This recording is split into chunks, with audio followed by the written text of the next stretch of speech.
கான்சன்ட்ரேஷனை பற்றி சொல்கிறதுக்கு தான் ஒரு ஜென் கதை இருக்குது. ஒரு இளம் துறவி இருக்கார், அவர் துறவுக்காக போயிருக்கிறாரு, ஒரு மடத்தில் இருக்கிறாரு. அவர் போயிட்டு ஒரு நாள் சொல்கிறாரு, அவங்க அந்த குருகிட்ட போய் பேசுகிறாரு, நான் உங்கள் மேலே ரொம்ப பெரிய மதிப்பு வச்சுருந்தேன், மரியாதை வச்சுருக்கிறேன், இப்போதும் வச்சுருக்கிறேன், உங்கள் வழியில் ஒரு பெரிய ஞானத்தை அடைய வேண்டும் அப்படிங்கிறதா என்னுடைய மிகப்பெரிய ஒரு விருப்பமாக இருக்குது. உங்களை போன்ற ஒரு குருமாரிடம் இருக்க வேண்டும், வாழ்க்கையின் ஞானத்தை பெற வேண்டும், வாழ்க்கையின் உச்சத்தை அடைய வேண்டும், அதுதான் என்னுடைய விருப்பமாக இருக்குது. ஆனாலும் என்னால் இந்த மடத்தில் இதுக்கு மேலே இருக்க முடியாது, என்னை தயவு செஞ்சு அனுப்பிச்சிருங்க அப்படின்னு கேட்குறாரு. அப்போ குரு கேட்குறாரு, என்னப்பா பிரச்சனை, இப்போ இப்போ தான் வந்த ஒரு 6 மாதம் தான் ஆயிருக்கு, அதுக்குள்ளே வெளியில் போகணுன்னு சொல்கிறியே, போகலாம், உனக்கு பிரச்சனை இல்லை, உன்னுடைய விருப்பம் தான். அவர் என்ன சொல்கிறார், அப்போ நீ துறவரத்தை விட்டுட்டு போறியான்னு கேட்குறாரு. துறவரத்தெல்லாம் விட போகிறதில்ல, நான் துறவரத்தில் தான் இருக்க போகிறேன், ஞான நிலையை அடைய வேண்டும், ஆனால் வேறு ஏதாவது ஒரு மடத்துக்கு போயிடலாமான்னு பார்க்குறேன். என்ன பிரச்சனை இப்போ? இல்லை, இங்கே மற்ற துறவிகள்லாம் பேசக்கூடியதை கேட்கும்போது எனக்கு ரொம்ப வருத்தமாக இருக்குது, கவலையாக இருக்குது. உங்களை பற்றியே உண்மைக்கு மாறாக பேசுகிறாங்க, விமர்சனங்களை வைக்கிறாங்க, உங்களை பற்றியெல்லாம் தப்பாக பேசுகிறாங்க, நிறைய புறம் பேசுகிறாங்க. மனிதர்களுடைய இயல்பு. நீங்கள் ஏதாவது ஒன்றை ஏதோ ஒரு கருத்து நம்ம சொல்லிக்கிட்டே இருப்போம் இல்லையா, அப்படி சொல்கிறாங்க அப்படின்னு அவர் கேட்டு, அதான் பிரச்சனையா அவனுக்கு? ஆமாம், இந்த மாதிரி ஒரு நெகட்டிவ் வைப் இருக்கக்கூடிய ஒருத்தங்கள்ட்ட எப்படி நான் இங்கே இருந்து ஞான நிலையை அடைய முடியும்? எனக்கு இங்கே இருக்கவே முடியல, ஒவ்வொரு நாளும் ரொம்ப கஷ்டமாக இருக்குது, என் காதுபட கேட்குற இந்த விஷயங்களை, புறம் பேசுவது நிறையா இருக்குது, குறை சொல்கிறது நிறையா இருக்குது, ஒவ்வொருத்தரை பற்றியும் பேசுகிறாங்க, குருவை பற்றியே பேசுகிறாங்க, இந்த வாழ்க்கையை பற்றி எல்லாத்தையும் பேசுகிறாங்க, எனக்கு ரொம்ப கவலையாக இருக்குது, என்னால் இதுக்கு மேலே தாங்க முடியுமான்னு தெரியல அப்படின்றார். இப்போ சரி, நீ போயிடலாம்ப்பா, வேற ஒரு மடத்திற்கு கூட போய் நீ இதெல்லாம் செய்யலான்னு சொல்லிட்டு அவர் அந்த குரு சொல்கிறாரு. அப்போ ஒரு சின்ன வேலையை மட்டும் பண்ணிடு அப்படின்னு சொல்லிட்டு அவர்கிட்ட சொல்கிறாரு, ஒரு சின்ன பாத்திரத்தில் ஒரு ஸ்பூனில் ஒரு தண்ணீர் எடுத்துக்கிட்டு நீ இந்த மடத்தை சுற்றி வந்துரு, தண்ணீர் சிந்தாமல் சுற்றி வந்துட்டீங்கன்னா நீ கிளம்பிடலாம். இங்கேருந்து ஒரு சொட்டு சிந்தினாலும் நீ மடத்தை விட்டு வெளில போக முடியாது, இங்கே தான் இருக்க வேண்டியிருக்கும், உன்னை விட மாட்டேன் அப்படிங்கிறாரு. இப்போ நம்ம ஆளுக்கு எப்படியாவது வெளியில் தப்பிச்சு போயிடணும் அப்படின்னு நினைக்கிற ஒரு இடத்துல இருக்கார். அப்போ ரொம்ப எளிமையான ஒரு வேலை தானே, அப்படியே தண்ணீரை சிந்தாமல் நம்ம எடுத்துகிட்டு சுற்றி வந்துடலாம் அப்படின்னு சொல்லிட்டு அவரும் அதே விதமாக செஞ்சுறாரு. ரொம்ப அற்புதமாக ஒரு துளி கூட சிந்தாமல் அவர் அந்த ஒரு மடத்தை சுற்றி வந்துடுறாரு. இப்போ போயிட்டு குருகிட்ட சொல்கிறார், அப்பாடா தப்பிச்சிட்டோம், எப்படி இன்றைக்கி நம்மளை அனுப்பிச்சி விட்ருவாரு, இவங்கள்ட்டேருந்து நம்ம எஸ்கேப் ஆகிடலாம் அப்படின்னு ரொம்ப மகிழ்ச்சியாக போய் அந்த குருக்கிட்ட சொல்கிறாரு, குருவே நான் நீங்கள் சொன்னதை செஞ்சுட்டேன், இப்போ நான் போயிடலாமா கிளம்பலாமான்னாரு. மகிழ்ச்சிப்பா, சிறப்பாக பண்ணியிருக்கிற, எவ்வளோ நேரம் எடுத்துச்சுனாரு. ஒரு நேரம் சொல்கிறார், ஒரு 1/2 மணி நேரம், 1 மணி நேரம். சரி, ஓகே. இப்போ இந்த நேரத்தில் வேறு என்னெல்லாம் அவன் மனசில் ஓடிச்சு, என்னெல்லாம் எண்ணங்கள் வந்துச்சு அப்படின்னாரு. இல்லை, நான் இதில் தான் ரொம்ப கவனமாக இருந்தேன், ஏன்னா கீழே சிந்திடக்கூடாதுன்னு மொத்த கவனமும் அங்கே தான் இருந்துச்சு அப்படின்னாரு. அப்போ இவங்கெல்லாம் புறம் பேசுகிறாங்கன்னு கவலைப்பட்டி அதெல்லாம் இருந்துச்சா மனசில்? இல்லை, அதெல்லாம் எங்கே யோசிக்க முடியும், யோசிச்சேன்னா கீழே தட்டிடுமே அப்படின்னு. அப்போ ஒரு விஷயத்தை கவனக்குவியலோடு எடுக்கும்போது மற்றதெல்லாம் மறைஞ்சிரும். நீ எங்கே போனாலும் இந்த மாதிரியான மனிதர்கள் இருக்க தான் போகிறாங்க, உலகத்தின் எந்த மூலைக்கு போனாலும் இருப்பாங்க. அதையெல்லாம் நீ மனசில் ஏற்றிக்கிட்டே இருந்தீங்கன்னா நம்மால் வெற்றி பெற முடியாது. முழுக்க முழுக்க கவனம் செலுத்தும் போது வெற்றி என்பது வருங்கிறதான் அவர் சொன்ன கதை. இதை பல பேர் சாதிச்சிருக்கிறாங்க. இந்த அறிவு என்பது பிறப்பிலேயே வந்துடுதுன்னு ஒரு மித்து எல்லாருக்கும் இருக்குது. அதெல்லாம் பிறப்பிலேயே அவங்களுக்கு ஒரு நாலேஜ் இருக்கணும், பிரில்லியன்ஸுங்கிறது பிறப்பிலேயே இருக்கணும் அப்படின்னா நம்புகிறோம். அப்படின்னா இல்லைங்கிறத பல உதாரணங்கள், சமகால உதாரணங்கள் சொல்கிறாங்க. பிறப்பின் அடிப்படையில் தான் ஒருத்தருக்கான அறிவு இருக்கா அப்படி நம்ம நம்புகிறோன்னா அது ரொம்ப முட்டாள்தனமானதுங்கிறத சமகால உதாரணங்கள் சொல்லுது. நான் 2 பேர் உதாரணங்கள் சொல்கிறேன், 2 எக்ஸ்ட்ரீம் எண்டில் இருந்த உதாரணங்கள். வீரமுத்துவேல் உங்கள் எல்லாருக்கும் தெரியும், சந்திரயான் ப்ராஜெக்டுடைய டைரக்டர், நிலாவின் தென்துருவத்தில் கால் பதிக்கக்கூடிய மிகப்பெரிய ஒரு ப்ராஜெக்டோட டைரக்டராக இருக்கார். ஒட்டுமொத்த இந்தியாவும் அந்த ப்ராஜெக்டை பெருமையாக கொண்டாடியது நீங்கள் எல்லாம் பார்த்துருப்பீங்க. முதல் முறையாக பள்ளிகளில் பிள்ளைகள்கிட்ட அறிவியல் சார்ந்த ஒரு பெரிய பார்வை வந்துச்சு. இந்த தலைமுறையில் அறிவியலை அவ்வளவு நெருக்கமாக பார்த்தாங்க. விண்வெளி ஆய்வு பற்றியெல்லாம் எல்லாரும் பேசிகிட்டு இருந்தாங்க. அந்த நிமிடத்திற்கு முன்னாடி அதை யோசிச்சு பாருங்களேன், அந்த நிமிடம் இருக்கு இல்லையா, ஒரு நாளில் மாலை 6 மணி 3 நிமிடத்திற்கு நிலவின் தென் துருவத்தில் கால் பதிக்குது இந்தியா அப்படிங்கிற பெருமைக்குரிய தனத்துக்கு முன்னாடி நாசா உற்று நோக்குகிறது இந்தியா என்ன பண்ண போகுதுன்னு. அது ஏன் இப்போ ஒரு பெரிய பரபரப்பாயிடுச்சுன்னா, இந்தியாவால் வெற்றி பெற முடியுமாங்கிற கேள்வி வந்துச்சுன்னா, அதுக்கு 4 நாள் முன்னாடி தான் ரஷ்யா இந்த ப்ராஜெக்டில் தோல்வி அடைகிறாங்க. நமக்கு முன்னாடி தென் துருவத்தில் கால் பதிக்கணும்னு ரஷ்யா முயற்சி பண்ணுது. ஏன் ரஷ்யா தோல்வியை நம்மளை பெருசாக பாதிக்கும் அப்படின்னா, இந்த ராக்கெட் சயின்ஸில், விண்வெளி ஆய்வில் சோவியத் யூனியன் தான் தாதா, உலகத்தில் மிகப்பெரிய முன்னோடி. கிரையோஜெனிக் என்ஜின் எல்லாம் நாம் அவங்கள்ட்டேருந்து தான் வாங்கிட்டு இருந்தோம் ஒரு காலத்தில். இன்னைக்கு இல்லை, இன்னைக்கு இந்திய தயாரிப்புகளாக மாறிவிட்டது. அப்போ ரஷ்யாவே தோற்றுவிட்ட ஒரு ப்ராஜெக்டில் இந்தியா என்ன செய்ய போகுது அப்படிங்கிற ஒரு கேள்வி இருந்துச்சு. இப்போ எல்லாரும் கவனிக்கிறாங்க. எவ்வளோ ப்ரெஷர் இருக்குன்னு தெரியும் இந்த ப்ராஜெக்டை லீட் பண்ணுற ஒருத்தருக்கு. ஒட்டுமொத்த இந்தியாவும் கவனிக்குது, நாசா விஞ்ஞானிகள் கவனிக்கிறாங்க, ரஷ்யா பார்க்குறான், நானே ஜெயிக்க முடியல, நீ என்ன பண்ண போகிற அப்படின்னு பார்க்குறான். அந்த நிமிடத்தில் அந்த வெற்றி வருது. இந்தியாவினுடைய அத்தனை பேரும் அந்த வெற்றிக்காக, அந்த நிமிடத்திற்காக காத்துட்ருக்குறோம். அது வந்துடணும், நடந்துடணும், நம்ம தென் துருவத்தில் சக்ஸஸ்ஃபுல்லாக லேண்ட் ஆகிடணும் அப்படின்னு பார்த்துட்ருக்குறோம். அப்போ ஒட்டுமொத்த கேமராவும் ஒருத்தரை நோக்கி போகுது. இந்த ப்ராஜெக்ட் டைரக்டராக இருக்கக்கூடிய வீரமுத்துவேலை நோக்கி தான் நிற்கிது. அந்த நிமிடத்தில் வெற்றி வருது. அந்த நிமிஷத்தில் காமிக்கிறாங்க, ஒரு சின்ன புன்முறுவலோட அந்த மனிதர் அங்கே நிற்கிறாரு. கோடிக்கணக்கான மனிதர்கள் அவரை பார்த்துட்ருக்குறாங்க. மிகப்பெரிய ஒரு மொமெண்ட், அது ஒரு பெரிய வெற்றி இந்தியாவுக்கு வருது. ஒட்டுமொத்த இந்தியாவும் கொண்டாடுகிறது. அதற்கான அந்த டீமை லீட் பண்ண ஒரு மனிதராக வீரமுத்துவேல் இருக்கிறாரு. அவரோட உரையாடல் அவர் சொல்கிறாரு, நான் இந்த பிறப்பிலேயே அல்லதுனா பை பர்த் நமக்கு பிரில்லியன்ஸ் இருக்குமான்னு கேட்டேன் இல்லையா, அவர்கிட்ட கேட்டேன். இப்போ 10ஆம் கிளாஸில் அவருக்கு வந்து கணிதத்துலேயும் அறிவியல்லையும் வெற்றி பெறுவோமாங்கிற சந்தேகத்தில் இருந்தேன்னாரு. வெரி ஆவரேஜ் ஸ்டூடெண்ட் 10ஆம் கிளாஸில். அதுக்கப்புறம் டிப்ளமா ஜாயின் பண்ணி அதுக்கப்புறம் தான் ஃபோக்கஸ் செட் பண்ணுறாரு, இங்கே வந்துட்டார். இப்போ இன்னொரு கேள்வி இருக்குது. இப்போ அந்த வீரமுத்துவேலோட இடத்துல அதிகாரம் பொருந்திய ஒருத்தர், இந்த நாட்டினுடைய அதிகாரம் பொருந்திய ஒருத்தராக குடியரசுத் தலைவர் இருக்காங்க. அவங்க மகனையோ இல்லை வேற யாரையாவது இந்த சந்திரயான் ப்ராஜெக்ட்டுக்கு நீ தான்ப்பா டைரக்டர் அப்படின்னு போட முடியுமா? முடியாது. எலான் மஸ்க் உங்க எல்லாத்துக்கும் தெரியும், உலக பணக்காரராக இப்போ வந்துட்டார். கிரேசி மென் இன் வேர்ல்டு அப்படின்னா அவர் ஒரு ஆள் வருவார் ட்ரம்ப்போட சேர்த்து. இப்போ எலான் மஸ்க் கிட்ட இல்லை பணமே இல்லாத பணமே கிடையாது. அவர் வந்து தம்பி இந்த சந்திரயான் ப்ராஜெக்ட்டுக்கு டைரக்டராக என் பிள்ளை தான் போடணும், இல்லை நான் சொல்கிற ஆள் தான் வைக்கணும் அப்படின்னு வைக்க முடியுமா? முடியாது. வீரமுத்துவேலை அந்த இடத்துக்கு கொண்டு போய் நிறுத்தியது எது அப்படின்னா அவருடைய கல்வி. அந்த கல்வி தான் அவரை அங்கே நிறுத்தியது. வேறு எதுவுமே அதை ரீப்ளேஸ் பண்ண முடியாது, எந்த அதிகாரமும் ரீப்ளேஸ் பண்ண முடியாது. அந்த கல்வி அவரை எங்கே கொண்டு போய் நிறுத்தி இருக்கிறது அப்படிங்கிறது முக்கியமாக ஒன்றாக இருக்கு. அதுதான் அவருடைய அறிவாக இருந்தது, அதுதான் அவருக்கான அழகாக மாறியது, அதுதான் அவருடைய அதிகாரமாகவும் மாறி இருக்கு. அதிகாரம்னா அதிகாரம் செலுத்துது இல்லை, ஒரு சமூகத்தில் உயர்ந்த இடத்துல எல்லோருடைய நன்மதிப்போடும் இருக்கக்கூடிய ஒரு இடம் இருக்குல்ல, அது எல்லாருக்கும் வாய்க்காது, அது அவருக்கு வாய்த்திருக்கிறது. அவருடைய வெற்றிக்கான அடிப்படையாக அது இருந்தது. அப்படிங்கிறதுலேருந்து அழகு என்பதும் அறிவு என்பதும் கல்வி சார்ந்ததாகத்தான் இருக்கு. நான் பகுத்தறிவு பேரழகுன்னு சொன்னேன். அறிவு என்பது அழகு என்றால் பகுத்தறிவு பேரழகு, அதுதான் பெரும் அதிகாரத்தை கொடுக்கும். நான் வந்து 2 ஆண்டுகளுக்கு முன்னாடி கூகுள் ஃபெல்லோஷிப் கிடைச்சது எனக்கு. இந்தியாவில் 15 ஜேர்னலிஸ்ட்டுக்கு கூகுள் ஃபெல்லோஷிப் கிடைச்சது டிஜிட்டல் ஜேர்னலிசம் படிக்கிறதுக்கு. தமிழ்நாட்டிலேருந்து எனக்கு கிடைச்சது. நியூயார்க்கில் இருக்கக்கூடிய கொலம்பியா யூனிவர்சிட்டின்னு ஒரு பல்கலைக்கழகம், அங்கே 6 மாத கோர்ஸ். அது கொலம்பியா யூனிவர்சிட்டி வந்து one of the best universities for journalism. எக்கனாமிக்ஸுக்கும் ஜேர்னலிசமும் லா, இந்த 3 வந்து கொலம்பியா யூனிவர்சிட்டியோட தி பெஸ்ட் அப்படின்னு சொல்லலாம். கொலம்பியா பல்கலைக்கழகத்துக்குள்ளே நுழையும் போது பெரிய பெருமிதம் எனக்கு. வளையமாதேவின்னு ஒரு கிராமம், ஒரு மிடில் ஸ்கூலில் வேலை பார்த்த ஒரு அப்பா, அவர் இப்போ இல்லை, அவர் 2000 இறந்துட்டார். அவருடைய மகன். எனக்கு வந்து இந்த ஃபெல்லோஷிப்லாம் 30 வயசுக்கு மேலே தான் தெரியும். சென்னைக்கு வந்து எல்லா வேலைக்கெல்லாம் வந்த பிறகு தான் இப்படி ஒரு ஃபெல்லோஷிப் இருக்குது, இப்படியான ஸ்காலர்ஷிப் இருக்குது, இதெல்லாம் ஒன்றும் தெரியாது, பின்னாடி வரும். அப்போ அங்கே போனோடனே ஒரு சின்ன பெருமை இருந்துச்சு. பரவாயில்ல, நம்ம வந்து ஒரு முக்கியமான இடத்துக்கு வந்திருக்கிறோம், உலகின் மிகச்சிறந்த ஒரு பல்கலைக்கழகத்துக்கு வந்திருக்கிறோம், நம்மளோட முயற்சியில் வந்திருக்கிறோம், பரவாயில்ல, அது ஒரு ஒரு ஒரு ப்ரைடு அப்படின்னு முதல் முறையாக நான் வந்து என்னை நானே மெச்சிக்கிட்ட ஒரு தருணமாக அந்த பல்கலைக்கழகத்தில் இருக்கும்போது ஃபோட்டோலாம் எடுத்து வீட்டுக்கெல்லாம் வாட்ஸ்அப் பண்ணி, நாம் நியூயார்க்கில் கொலம்பியா யூனிவர்சிட்டியில் நிற்கிறேன் அப்படிலாம் பெருமையாக சொல்லிவிட்டு அந்த பல்கலைக்கழகத்தினுடைய நூலகத்திற்கு போனேன். போன உடனே அங்கே நூலகத்துக்கு முன்னாடி ஒரு நோட் புக் இருக்கும், வந்தவங்க விசிட்டர்ஸோட சைன்லாம் இருக்கும்.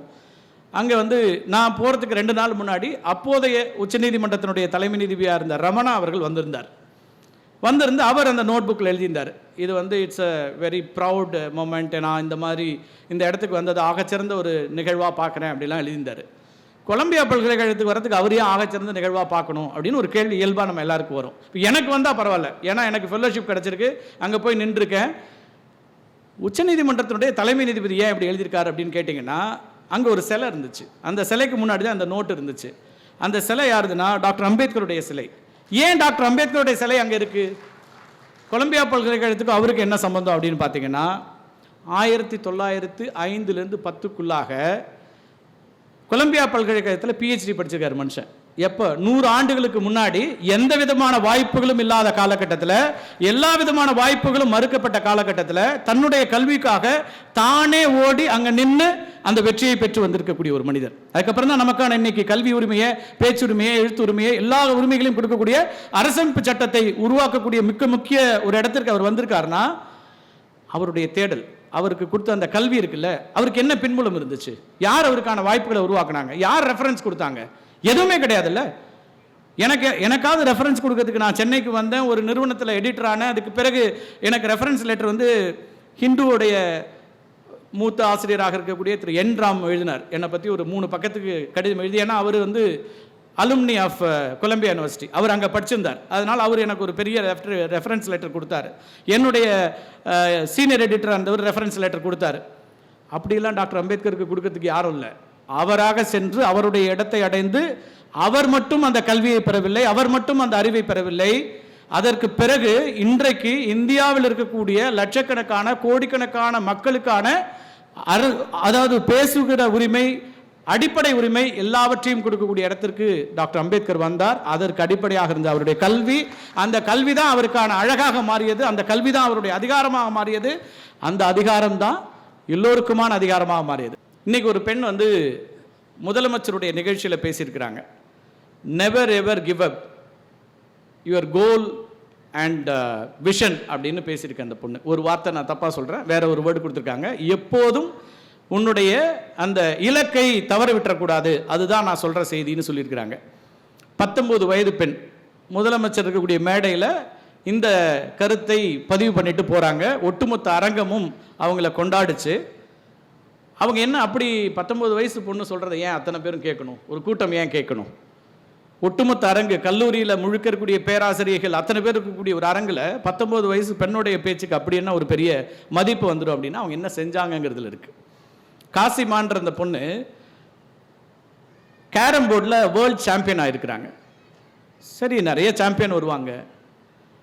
ஆனால் அந்த பொண்ணோட அப்பா வந்து ஆட்டோ டிரைவர்.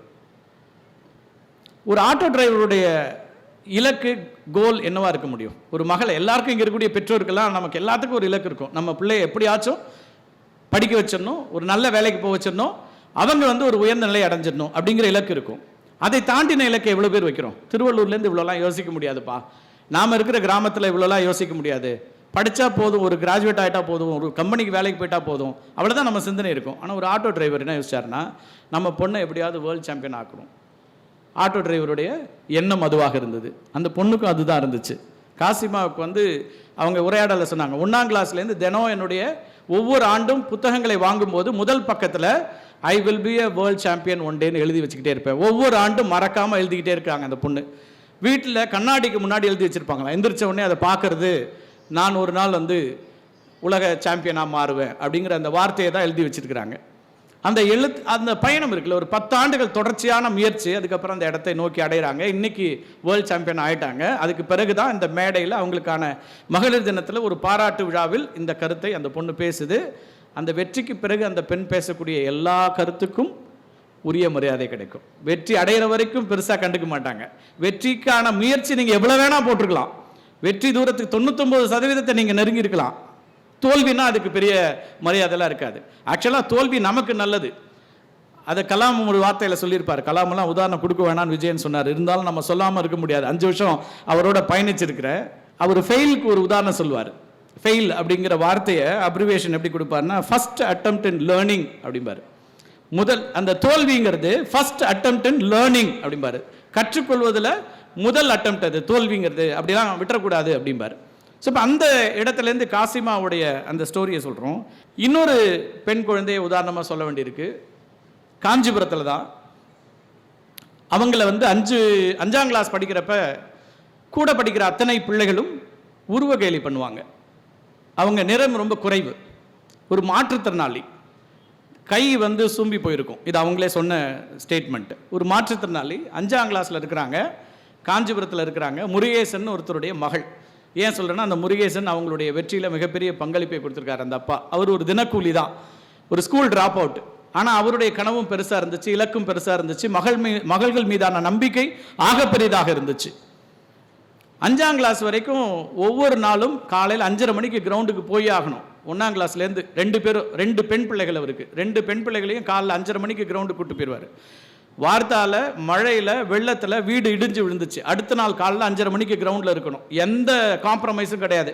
அப்படி இருந்த ஒரு அப்பா, காலையில் சாப்பாடு இருக்கும், மதிய உணவுக்கு என்ன செய்யறதுன்னு தெரியாத ஒரு சூழல்.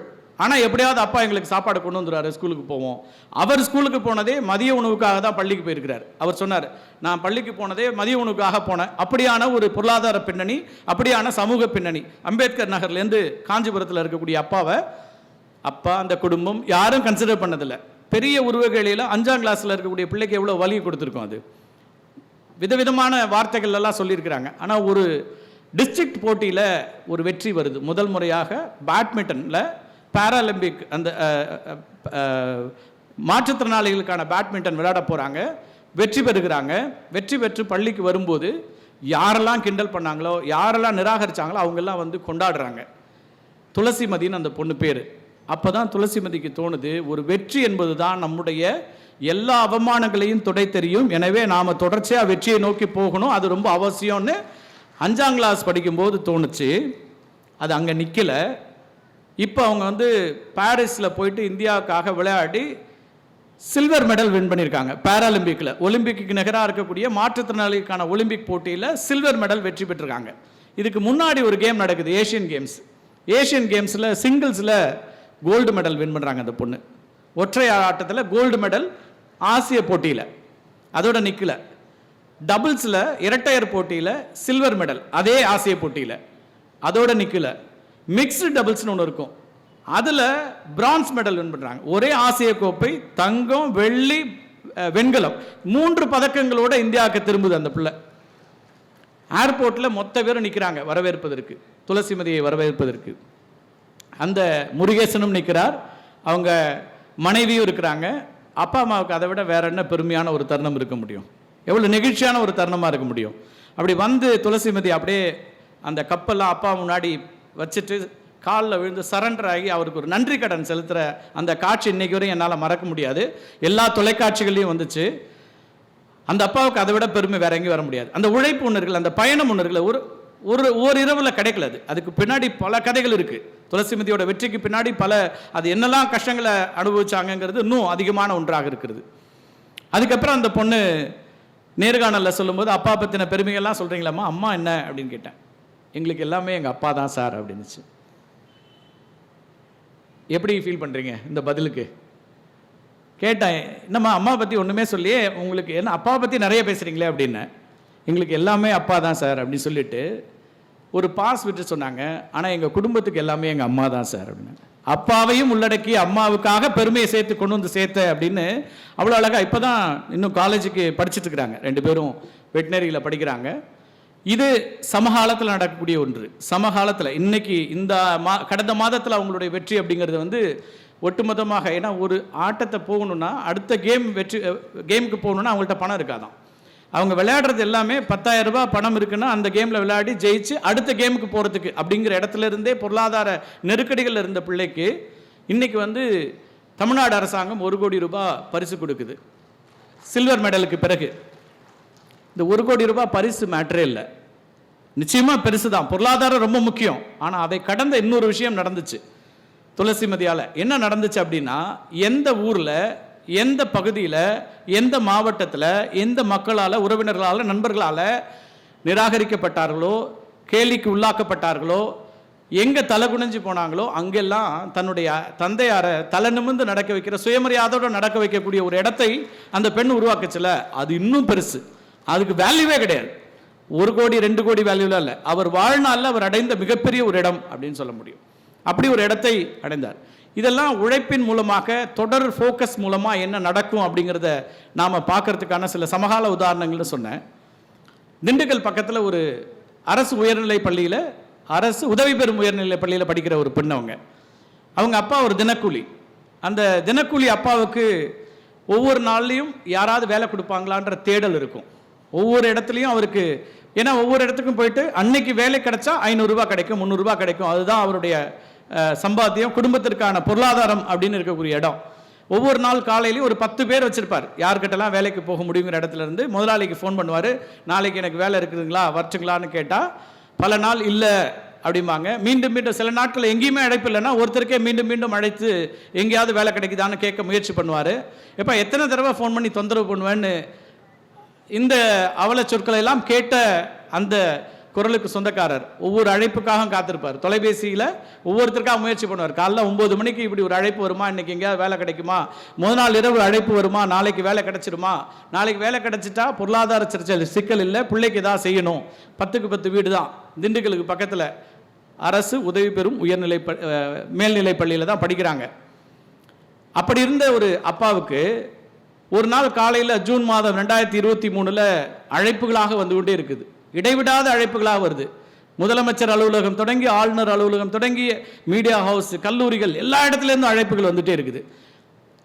திடீர்னு அவர் வந்து ஒட்டுமொத்த உலகமும் கொண்டாடுது. பெருமைப்படுத்தணும்னு நினைக்கிறோம், உங்கள் பிள்ளையோட எப்போ வர்றீங்க அப்படின்னு கேட்குறாங்க. கல்லூரிகளில் போட்டி போட்டுட்டு கேட்குறாங்க, உங்கள் பிள்ளை எங்கள் கல்லூரியில் சேர்த்துருங்க, இலவசமாக படிக்க வைக்கிறோம், நீங்கள் எங்களுக்கு அது பெருமை அப்படின்னு சொல்கிறாங்க. என்ன அப்படி பண்ணிட்டாங்க அப்படின்னா, 42 ஆண்டுகளில் 12ஆம் வகுப்பு தொடங்கிய 42 ஆண்டுகளில் 600க்கு 600 மதிப்பெண்ணை பெற்ற நந்தினி ஒரே ஒரு நிமிடத்தில் அப்பாவுடைய வாழ்க்கை என்னவா மாறுச்சு. எவ்வளவு ஏளன பேச்சோடு இருந்த இடத்துல இருந்து அவரை கொண்டாடுவதற்கு அந்த அப்பாவுக்கு வேற என்ன வேணும், வேற என்ன மகிழ்ச்சி கொடுக்க முடியும்? ஒரு பெண் வந்து நன்றி கடனாக வேற என்ன செஞ்சிட முடியும்? அவர் எங்கள் அலுவலகத்துக்கு வந்தபோது 2 பேரும் அப்படி கட்டி அணைத்து ஒரு கண்ணீர் விட்டாங்க. அந்த கண்ணீருடைய வேல்யூ வந்து சொல்லவே முடியாது. அப்படி ஒரு அந்த அந்த அந்த நிமிடத்தை மறக்கவே முடியாது. அப்படியே உறைஞ்சி நிற்கலாம் போல இருந்துச்சு. அவ்வளோ அழகாக இருந்துச்சு. அந்த பாசமும் அந்த பெண்ணுடைய நன்றியும் அது ரொம்ப அவ்வளோ அழகாக இருந்துச்சு. அவங்க தலைமை ஆசிரியர் முன்னால் அந்த நிகழ்வு இருந்துச்சு. இப்பவும் ஃப்ரீஸ் பண்ணி பார்த்துக்கிட்டே இருக்கிற ஒரு நிகழ்வு அது. அப்படி கல்வி ஒன்றால் மட்டுமே சாத்தியப்பட்டுச்சு. நந்தினிக்கு வந்து நிறைய போதாமைகள் இருக்குது. நம்ம பிள்ளைகள்கிட்ட கேட்டோம்னா என்ன சொல்லுவாங்கன்னா, நான் வந்து அரசு பள்ளியில் படிச்சுட்டேன், எனக்கு இங்கிலீஷ் மீடியத்தில் படிக்கலை, டியூஷன் படிக்கலை, எனக்கு எங்கள் அப்பாவுக்கோ எங்கள் பெற்றோருக்கோ கல்வி பற்றின புரிதல் இல்லை, இல்லை நான் வந்து கிராமப்புறத்தில் படிச்சுட்டேன், ஒரு நல்ல ஸ்கூலில் படிக்கலை, அர்பன் ஸ்கூலில் படிக்கலை, இப்படி பல போதாமைகள் இருக்கும். இதெல்லாம் இருந்திருந்தால் நான் படிச்சிருப்பேன் அப்படின்னு சொல்லியிருப்பாங்க. இந்த போதாமைகளோடு தான் ஒரு பெண், ஒரு குழந்தை இவ்வளவு பெரிய ஒரு மாற்றத்தை உண்டாக்கியிருக்கா. 42 வருஷத்தில் நீங்கள் கணக்கு பண்ணி பார்த்தீங்கன்னா 2 கோடி பேராவது 10ஆம் கிளாஸ் எழுதி 12ஆம் கிளாஸ் தேர்வு எழுதி முடிச்சிருப்பாங்க. அவங்களுடைய அந்த கல்வி அவங்களுக்கு என்ன ஏற்படுத்துச்சு நீங்கள் யோசிச்சு பாருங்களேன். திண்டுக்கல் மாவட்டத்தில் ஒரு 10க்கு 10 இடத்துல இருக்கக்கூடிய ஒரு பிள்ளைக்கு இப்படி ஒரு சாதனையை செய்வோம் அப்படிங்கிறதுக்கான ஒரு இலக்கை வைக்கணும்ல. அவங்களுக்கு எந்த பெரிய எக்ஸ்போஷரும் கிடையாது. வாழ்க்கையில் அவங்களுக்கு என்ன கிடைச்சிச்சு? எதுவுமே இல்லை. ஒரு அரசு உதவி பெறும் பள்ளி, மற்ற எல்லாருக்கும் கிடைக்கக்கூடிய வாய்ப்புகள் இல்லை, ஒரு டியூஷன் வச்சுக்கிற வாய்ப்பு இல்லை, அல்லது எக்ஸ்போஷர் பெருசாக கிடையாது. நாளைக்கு என்ன செய்ய போகிறோன்னு தினக்கூலியாக இருக்கக்கூடிய ஒரு அப்பாவுடைய மகளுக்கு கனவு என்னவா இருக்க முடியும்? ஒரு 80% மார்க் வாங்கி 90% மார்க் வாங்கி ஒரு கல்லூரிக்கு போய் அதுக்கு பிறகு வாழ்க்கையில் நின்றுன்னு தோணலை. முதல் மதிப்பெண் எடுக்கிறோம், மாநிலத்தில் முதல் மதிப்பெண் எடுக்கிறோம். இது வரைக்கும் 600க்கு 600 6 சப்ஜெக்ட்லையும் யாருமே எடுத்ததில்லை. 42 ஆண்டுகள் இல்லாத ஒரு சாதனை. அப்போ அந்த ஒரு நிமிடத்தில் ஒட்டுமொத்த தமிழ்நாடும் திரும்பி பார்த்தது நந்தினியை, அவங்க அப்பாவை. அதை சாத்தியப்படுத்தியது எது அப்படின்னா அந்த கல்வி தான். அந்த அப்பாவுக்கு என்ன கிடைச்சதுன்னா, இந்த பெருமையெல்லாம் இல்லை, ஒரு சுயமரியாதையோடு அந்த இடத்துல நகர்ந்தார் இல்லையா. அந்த ஊரில் எங்கே அவர் அவமானப்படுத்தப்பட்டாரோ, எங்கே நிராகரிக்கப்பட்டாரோ, எங்கே வேலைக்காக ஓடிக்கொண்டே இருந்தாரோ, இன்னைக்கு காலையில் எந்த முதலாளி நம்ம அழைப்பாருன்னு நினைச்சாரோ அந்த இடத்துல ஒட்டுமொத்த அதிகார மையங்களும் தமிழ்நாட்டின் முக்கியமான நபர்களும் அழைத்து கொண்டாடுறாங்க. அவர் அடுத்த நாள் ஊருக்குள்ளே போகும்போது எப்படி போயிருப்பார் யோசிச்சு பாருங்க. பிள்ளையை அழைச்சிக்கிட்டு ஊருக்குள்ளே போகும்போது, அதே வீதிகளில் போகும்போது அவருடைய பெருமை என்னவா இருந்திருக்க முடியும்? அந்த குழந்தை அதை விட அந்த அப்பாவுக்கு வேற என்ன செஞ்சிட முடியும்? ஒரு கல்வி அதிகாரத்தை கொடுக்கிறது, தன்னம்பிக்கையை கொடுக்கிறது, எல்லாவற்றையும் கொடுக்கிறது. நான் பல இடங்களில் சொல்லியிருக்கிறேன். வீரமுத்துவேல் உதாரணம் இருக்கிறது. இந்தியாவுடைய ஆகச்சிறந்த கல்வி நிறுவனமாக இருக்கக்கூடிய ஐஐடி மெட்ராஸ் 6வது ஆண்டாக தொழில்நுட்ப கல்லூரியில் முதலிடத்தை பிடிக்கிறது. இப்போ ரேட்டிங்கில், இந்திய அரசாங்கத்தின் வெளியிட்ட ரேட்டிங்கில். அந்த நிறுவனத்தினுடைய இயக்குநராக இருக்கக்கூடிய doctor Kamakoti, one of the best brains in India அப்படின்னு பார்க்கப்படக்கூடியவர். அவருடையும் உரையாடின, அவரோட உரையாடலையும் அதான் சொல்கிறார். சரி, அவர்கிட்ட கேட்டேன், என்ன சார் நீங்கள் வந்து one of the best brains in India, பிறந்த உடனே உங்களுக்கு இந்த அறிவு இருந்துச்சா, ரொம்ப பிரில்லியண்ட்டாக இருந்தீங்களா அப்படின்னு கேட்டேன். அவரும் இதே தான் சொல்கிறார். 10ஆம் கிளாஸ் வரைக்கும் ஆவரேஜ் ஸ்டூடெண்ட் தான், 60 மதிப்பெண் தான், 60% மதிப்பெண் தான் பெற்றிருக்கார். யாருன்னா ஐஐடியினுடைய டைரக்டராக இருக்கக்கூடிய காமகோடி. இன்னொரு பக்கம் நம்ம வீரமுத்துவேல் உதாரணமும் பார்த்தோம். ஆக இந்த 10ஆம் கிளாஸில் எதையாவது இழந்துட்டாங்க பிள்ளைங்க அப்படின்னா அங்கே நிற்க வேண்டிய அவசியம் இல்லை. 12ஆம் கிளாஸ்லையும் ஃபோக்கஸ் பண்ணலாம், கல்லூரிக்கு போயும் ஃபோக்கஸ் பண்ணலாம், எப்போ ஃபோக்கஸ் பண்ணாலும் வெற்றி அடையலாம். இந்த இடத்துல தோல்வி அடைஞ்சிட்டா இங்கே நின்றுச்சுன்னு ஒன்றுமே இல்லை அப்படிங்கிறதுக்கான 2 உதாரணங்களை சொல்கிறேன். காமகோடிக்கிட்ட இன்னொரு இன்ட்ரெஸ்டிங்கான சப்ஜெக்ட் இருந்துச்சு. அவர் வந்து இந்த ஜேஇ எக்ஸாம் எழுதணும். இப்போ எல்லாருக்கும் தெரியுது, 8ஆம் கிளாஸ்லேருந்தே ஜேஇக்கு கிளாஸ் போகிறாங்க, நீட்டுக்கு கிளாஸ் போகிறாங்க. எனக்கெல்லாம் ஸ்கூல் படிக்கும்போது அண்ணா யூனிவர்சிட்டி தாண்டி தெரியாது. ஐஐடின்னு ஒன்று இருக்குன்னே தெரியாது, அதுக்கு ஜேஇ எழுதணும்னு தெரியாது. எங்கள் அப்பா ஆசிரியராக இருந்தவர். ஏன் நிலைமை அப்படின்னா, அங்கே விவசாய கூலியாக இருந்த என்னுடைய சக மாணவர்களுடைய நிலைமையில எங்கள் ஊரில் இருந்த அரசு கலைக்கல்லூரியை தாண்டி அவங்களுக்கு எதுவும் தெரியாது. அப்படிப்பட்ட சூழல்ல இருந்து தான் நம்ம இந்த சம போட்டிலாம் வைக்கணுமாங்கிற கேள்விலாம் வருது. அது இன்னொரு பெரிய நீண்ட விவாதம், தனியார் இடத்துல வச்சுக்கலாம். அப்போ அந்த ஜேஇ எக்ஸாம் எழுதின காமகோடி ஃபெயில் ஆகிட்டார். கெமிஸ்ட்ரியில் ஃபெயில். அவர் ஜேஇ கிராஷ் பண்ணலை. அதுக்கு பிறகு வேற ஒரு இன்ஜினியரிங் காலேஜ் படித்தார். பிறகு ஐஐடிக்குள்ளே வேலைக்கு வர்றாரு. 25 வருஷத்துக்கு பிறகு நீங்கள் அப்படியே கட் பண்ணி சினிமா மாதிரி அடுத்த ஷாட்டுக்கு போனோன்னா, எந்த தேர்வில் தோல்வி அடைஞ்சாரோ அந்த தேர்வினுடைய அந்த போர்டோட சேர்மனாக வர்றாரு. ஜேஇ போர்டு சேர்மனாக காமகோடி வர்றாரு. அப்போ எங்கே விட்டாலும் இன்னொரு இடத்தை அடைய முடியும், அதுக்கான தொடர் முயற்சி அவசியம் அப்படிங்கிறத சொல்லக்கூடிய இடமாக அதை நான் பார்க்குறேன். கன்சிஸ்டன்சி ரொம்ப முக்கியமாக இருக்குது.